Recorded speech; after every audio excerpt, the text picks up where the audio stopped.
एक ड्रामा है जिस पे आजकल बहुत बात हो रही है रकीब से, मैंने तो नहीं देखा, लेकिन ये मकसूद साहब कौन है और इनमें ऐसी क्या खास बात है जो किसी और में नहीं? उनमें मर्दाना वजाहत बहुत है। अच्छा, मैं रकीब से की बहुत बड़ी फ़ैन हूँ। बिल्कुल। आप सबको पता ही है, जब से शुरू हुआ है मैं बात कर रही हूँ कि ऐसा ड्रामा मैंने पाकिस्तान में बहुत अरसे बाद देखा है। मैं तो कहूँगी मैं तरस गई थी कि आर्ट देखने को मिले हमें टीवी पे, और ये ड्रामा मेरी नज़र में जो आर्ट की डेफिनेशन है उस पर पूरा उतरता है। जो इसकी थीम्स हैं वो इतनी खूबसूरत हैं, जिस तरह ये शूट हुआ वो इतना खूबसूरत है, और इसका जो टाइटल ट्रैक है जो हदीका कियानी ने गाया है रकीब से, वो भी इतना खूबसूरत है कि सब मिलके मेरे लिए एक कंप्लीट पैकेज था ये ड्रामा। और एंड तक इसने सस्पेंस बिल्ड किए रखा, और अक्सर ड्रामा का जो क्लाइमैक्स होता है वो डिसअपॉइंटिंग होता है, इसका नहीं था। It was totally worth it. बिल्कुल सही है रीमा, आपने एक्चुअली मुझे ये रेकमेंड किया था। मैं 2 ड्रामे आपकी रिकमेंडेशन पे ही देख रही हूँ, उनमें से एक रकीब से था, तो मुझे भी वैसे बहुत अच्छा लगा। बड़ा फ़र्क ये बात ज़रूर है कि कुछ लोग इसके ऊपर ये तनकीद करते हैं कि स्लो था। बिल्कुल वो था स्लो ड्रामा था। नताशा की मुझे आंखों से लग रहा है कि अभी ये इस पे फील हो रहा था कि बाल साथ साथ सफ़ेद हो रहे हैं। स्लो था वो, थोड़ा सा था स्लो, लेकिन उसकी एक रीज़न थी ना, वो जिस तरह रीमा ने बात की, वो बिल्डअप कर रहे थे, वो कैरेक्टर्स बिल्डअप कर रहे थे, वो बैकग्राउंड स्टोरी बिल्डअप कर रहे थे, उसके अंदर बहुत सारे सीक्रेट्स भी थे, बहुत सारी ऐसी चीज़ें थी जो आखिरी 2-3 एपिसोड्स के अंदर आपको पता चलती हैं क्या है। और एक चीज़ थी कि ये जो है बहुत ही एक फेमिनिस्ट पॉइंट ऑफ व्यू से इन्होंने एक ड्रामा बनाया है। उस तरीके से इसके अंदर जिस तरह से ख़वातीन के कैरेक्टर्स दिखाए हैं बड़े स्ट्रॉन्ग है। मेरे 2-3 कैरेक्टर्स मेरे बड़े, एक इंशा जो मकसूद साहब जिनकी आप बात करिए, नुमान निजाज का जो कैरेक्टर था, उनकी बेटी फ़रियाल महमूद जो है बनी हुई थी, किरदार निभा रही थी, उसका कैरेक्टर बहुत स्ट्रॉन्ग था और बहुत ही अच्छा और बड़ा डिफरेंट था। मतलब वो एक इंडिपेंडेंट लड़की है, मिडिल क्लास फैमिली से है, पढ़ी लिखी है, किस तरीके से वो अपनी ज़िंदगी के फ़ैसले लेती है, क्या करती है। तो मेरे हमें वो, और एक मुझे बहुत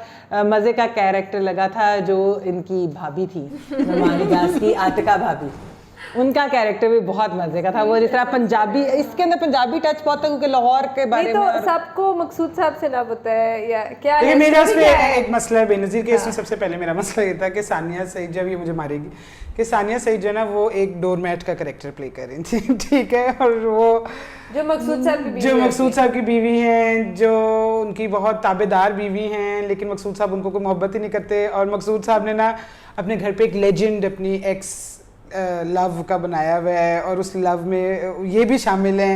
it was a bit uncomfortable, ठीक है, कि ये क्या है कि बीवी को भी सुन के कहानियां जो है ना, वो औरत जो है वो बड़ी अच्छी लगती है, या उसके लिए एक्सेप्टेंस है दिल में, एक ऐसी औरत जिससे आपका मियाँ 20 साल पहले मोहब्बत करता था। अच्छा, मैं इससे बिल्कुल एग्री नहीं करती। मेरा ख्याल है हाजरा का कैरेक्टर एक कन्वेंशनल फेमिनिस्ट कैरेक्टर जो हमें लगता है वैसा नहीं था, लेकिन जितनी ताकत उस कैरेक्टर में थी, जो मेरी नज़र में फेमिनिज्म सिर्फ वो नहीं है कि आप हमेशा बहुत वोकल हो और आप हर वक्त लड़ाई झगड़े कर रहे हो और आप एक्टिविस्ट हो। वो उसका रियल लाइफ में एक खातून जो उस कॉन्टेक्स्ट में है, जिसके वालिद ने उसकी वालदा का कत्ल किया है।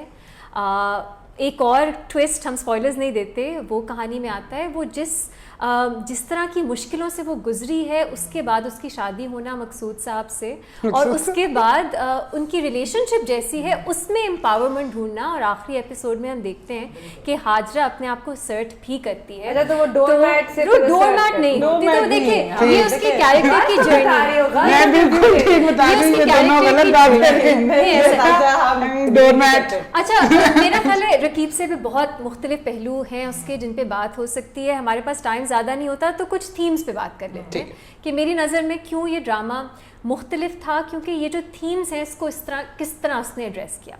एक थीम जो टाइटल रकीब से, अक्सर हम देखते हैं हमारे ड्रामों में 2 ख़वातीन, एक मर्द होता है, 2 या अक्सर उससे भी ज़्यादा ख़वातीन को उनसे मोहब्बत हो जाती है और आप ख़वातीन को आपस में लड़ाते हो।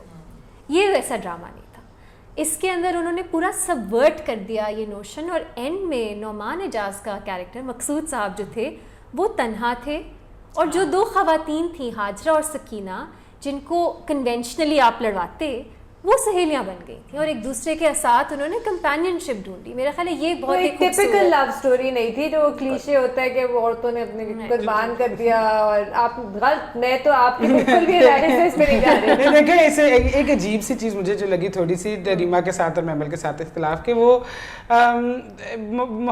मतलब मुझे तो ये लग रहा था जैसे प्रिंसेस डियाना ने कहा था कि there were 3 of us in the marriage, तो वो अच्छी मैरिज नहीं होती ठीक है, और इधर 3 लोग थे उस मैरिज में, और जो हदीका कियानी का कैरेक्टर है सकीना वो भी एक कैरेक्टर थी पूरा, तो मुझे लग रहा था ये कितनी अनफेयर बात है इस औरत के साथ, and she is okay with it, या वो जो भी वो जो अब हम स्पॉइलर्स उसकी वही वजह है ना कि लेयर्स थी ना, और उसका भी एक बैकग्राउंड स्टोरी थी कि वो क्यों इतनी इंडेटेड महसूस करती है अपने आप को कि मेरे से इन्होंने शादी की और क्या वो चीज़ है, और उसके ऊपर उनकी बेटी इंशा वैसे सवाल उठाती है, ये बात है थ्रू आउट उठाती है, इवन आखिरी एपिसोड्स तक वो उठा रही होती है कि आप किस किस्म की ये अनइक्वल रिलेशनशिप है, यू आर सो गिविंग और मकसूद साहब is not giving you anything तो वैसे मकसूद साहब सुन के दिमाग में ना कोई 65 साल के आदमी आ जाए। अब्यूज की भी कोई एंगल था इसमें, कोई डोमेस्टिक अब्यूज की भी इसमें बात हुई है। हाँ बिल्कुल, ये एक दूसरी थीम थी मेरा ख्याल है इसके ऊपर जो मुझे बहुत पावरफुल लगी, इस पे शायद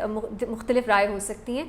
जो रफ़ीक अली का कैरेक्टर है, सकीना का जो हस्बैंड है, वो अपनी बीवी को ये इन्होंने दिखाया है कि थ्रू आउट उनकी अब्यूसिव रिलेशनशिप रही है, वो उनको मारता है और बहुत डिस्क्रिप्टिवली उन्होंने बताया है कि कितनी ज़ोर से मारता है, उनको डंडे से मारता है और बहुत ज़्यादा मारता है, और इवेंचुअली जब वो अपनी बेटी पे हाथ उठाने लगते हैं तो वो घर छोड़ के आ जाती हैं शहर मकसूद साहब के पास, क्योंकि एक तरह से एक रेजिस्टेंस है कि मैंने ये सह लिया लेकिन मैं नहीं चाहती कि मेरी बेटी ये सह। लेकिन उन्होंने रफ़ीक अली का कैरेक्टर जो है वो टिपिकली जो अब्यूजर्स को दिखाते हैं कि वो बिल्कुल ईवल कैरेक्टर्स होते हैं। रफ़ीक अली का कैरेक्टर ईवल नहीं था, जो कि एक इंटरेस्टिंग बात थी कि उस तरह से ये प्ले नहीं था जो हमें कहे कि आपने इस कैरेक्टर के साथ बिल्कुल सिंपथाइज़ नहीं करना, क्योंकि हम सिंपथाइज़ करते हैं रफ़ीक अली के साथ। उसकी शादी एक ऐसी खातून से हुई है जो उनको पता है कि वो उनसे प्यार नहीं करती और वो किसी और के ख्यालों में है, वो किसी और की है। उनकी रीमा मुझे ना ये वाला जो एंगल था ना कि ठीक है, ये बात सही है कि ब्लैक एंड वाइट में सारे कैरेक्टर्स हर वक्त पोर्ट्रे नहीं होने चाहिए, लेकिन जो रफ़ीक अली का एक I won't call it justification but still जो ये डोमेस्टिक वायलेंस वाली चीज़ थी उसके अंदर भी कि उसके साथ थोड़ी सी सिंपथी दिखाने के लिए कि वो उसकी बीवी उससे प्यार नहीं करती थी और वो उस गुस्से में उसको मारता था बिकॉज वो उसकी अटेंशन भी लेना चाहता था, और फिर वो उसके बगैर किस तरह महसूस भी करता रहा, वो उसको छोड़ के चली जाती। तो मुझे वैसे ये ज़रा थोड़ा सा प्रॉब्लमेटिक वैसे लगा कि अच्छा, मेरी इसमें मुख्तलिफ राय है। मुझे लगता है कि हम लोगों को क्रिमिनल एक्ट, डोमेस्टिक अब्यूज़ या तशद्दुद जो है वो एक क्रिमिनल एक्ट है, और जो शख्स वो क्रिमिनल बिहेवियर करता है उसमें फ़र्क करना चाहिए। सो क्रिमिनल एक्ट, डोमेस्टिक अब्यूज़ को ये ड्रामा रकीब से कभी भी जस्टिफाई नहीं करता, ना ही ग्लोरीफाई करता है, बल्कि वो दिखाते हैं कि जो अमीरा का कैरेक्टर है वो भी अपने वालिद को एंड में कह देती है मैं ये एक्सेप्ट नहीं करूँगी, और हाजरा भी एंड में उसको खुला ले लेती है उससे, हाजरा कह रही हूँ सकीना, क्योंकि वो उस तरह से एक्सेप्ट नहीं करती। और ऑडियंसेस को भी कभी ये ड्रामा नहीं कहता कि डोमेस्टिक अब्यूज़ जो है ये जस्टिफाइड है, लेकिन वजह उसकी होती है, उन्होंने इसमें वजह बताई है, उसको ये नहीं कहा कि ये जस्टिफिकेशन है। और ये डोमेस्टिक अब्यूज़ करता है रफ़ीक अली, ये उसका एक एंगल है, लेकिन उसकी कैरेक्टर के और भी एंगल्स हैं। रियल लाइफ में हम नहीं जानते लोगों को जो तशद्दुद करते हैं, तशद्दुद गलत है, उनको तशद्दुद नहीं करना चाहिए, उसके लिए अकाउंटेबल ठहराना चाहिए, लेकिन उनके और भी साइड्स हैं कैरेक्टर के, ये उस ड्रामे ने दिखाया। ये मेरा अंडरस्टैंडिंग। सब मकसूद साहब के घर में रहते हैं तो वहाँ पे स्टोरी चलती है। हाँ, इसमें वैसे जो एक और भी बड़ी अच्छी चीज़ थी वो ये थी कि लव बोट थी जो मदर डॉटर, तो मेरे ख्याल से रोमांटिक कॉमेडीज और मूवीज कॉमेडी मैंने तो रोमांस से मसला है नताशा का कोई नहीं, वाले दुल्हनिया ले जाएंगे, देखिए नहीं बस तुम खत्म जो इंशा और हाजरा की रिलेशनशिप थी वो बहुत स्ट्रॉन्ग थी। फिर उसके अलावा अमीरा और हीरो हदीका यानी सकीना कैरेक्टर था, तो ये मदर डॉटर डुओ का भी बड़ा एक इंटरेस्टिंग सी रिलेशनशिप थी। I thought that was very nice. अच्छा, वैसे डिस्पाइट ऑल माय क्रिटिसिज्म मेरा वोट है कि ये ड्रामा जरूर देखना चाहिए। अगर आप ड्रामे देखते हैं तो ये एक अच्छा ड्रामा है। आपका वोट? बिल्कुल, मैं तो इसको बहुत ही अच्छा है। मैं तो रीमा से रीमा ने तो 10 वोट दे दिए। रीमा ने मुझे रेकमेंड किया और वाकई बड़ा अच्छा था। अच्छा नहीं, देखिए नताशा पहले कह रही थी कि क्या ये हैप्पी मैरिज ये होती है कि एक तीसरी खातून का आइडिया हमेशा साथ रहे। ये ड्रामा कोई प्रिस्क्रिप्टिव नहीं है। जब हम कोई फिल्म देखते हैं या कोई ड्रामा देखते हैं, वो हमें ये नहीं कहता कि ये जो हम दिखा रहे हैं ये आइडियल सिचुएशन है, बल्कि ये ड्रामा तो बार बार सवाल उठाता है कि आइडियल नहीं है। सिर्फ ड्यूटी पूरी करना और मोहब्बत ना करना ये शायद एक नामुकम्मल रिश्ते की निशानी है, चाहे वो बाप बेटी की हो या वो मियाँ बीवी की हो। तो ये तो ड्रामा दिखाता है, ये नहीं दिखाता कि बहुत वो खुश हैं आपस में, लेकिन दुनिया में ऐसी चीज़ें होती हैं जो हमें अनकंफर्टेबल करती हैं, और ये ड्रामा जो है उसके बारे में है। तो जो ग्रे कैरेक्टर्स थे, शेड्स थे, मेरा ख्याल है ये बहुत खूबसूरत थी। एक चीज़ तो मुझे नहीं पसंद आई, आप बहुत खुश होंगी, मैं तनकीद भी करूँगी।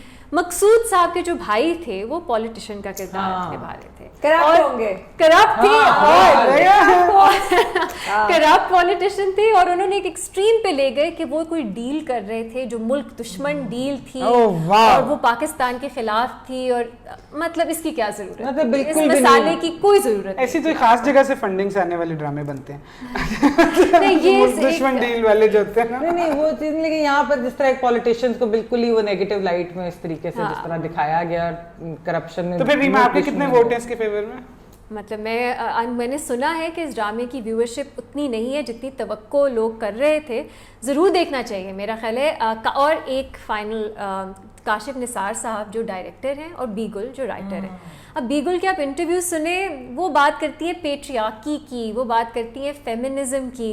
पाकिस्तान में भी इस तरह के राइटर्स हैं जो इस तरह के स्क्रिप्ट्स लिख रहे हैं, मेरा ख्याल है बहुत बड़ी बात है। और काशिफ निसार साहब एक मामूली सी, वो कहते भी हैं कि दुनिया में 4-5 स्टोरीज ही होती हैं, आप उनको दिखाते किस तरह हो वो एक फ़न है एक डायरेक्टर का। उन्होंने इस ड्रामे में बहुत खूबसूरती से वो दिखाया है। सबको देखना चाहिए मेरा ख्याल है। बड़ा मुश्किल है। अच्छा, आप दोनों पाकिस्तानी ड्रामे देखते नहीं हैं शायद। ये तो कम है बेनज़ीर, अक्सर चैनल्स पे तो 100 एपिसोड्स होते हैं। पर तुम लोगों ने दे दिया सिनॉप्सिस, बस ठीक है। आप आर्ट को, खूबसूरती को खुद से अप्रिशिएट नहीं करना चाहिए। नहीं, मैं आप लोगों की हमारी नजर से। अच्छा, अगर आपको हमारी वीडियो पसंद आई तो प्लीज़ लाइक कीजिएगा, चैनल को सब्सक्राइब कीजिएगा और बेल आइकन को ज़रूर हिट कीजिएगा ताकि आपको नोटिफिकेशन मिल जाए जब भी कोई नई वीडियो अपलोड हो। Thank you for watching.